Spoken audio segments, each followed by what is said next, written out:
কাউকে এমন ভাবে কষ্ট দিবেন না যে কষ্টের কথা ভেবে সে খাবারে বসে চোখের পানি ফেলে আপনার জন্য কান্না করে। এটা কিন্তু আল্লাহর কাছে কবুল হয়ে যাবে।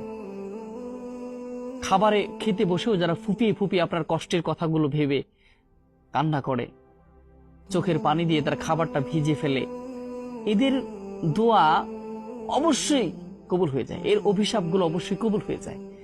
আপনি অনেক কষ্ট পাবেন।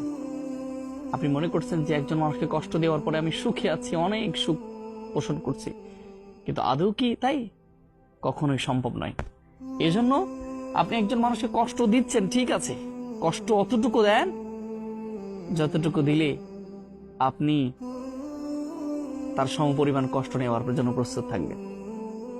এই জন্য কখনোই একজন মানুষকে অত কষ্ট দিবেন না যত কষ্ট দিলে সে আল্লাহর কাছে বলে দেয়।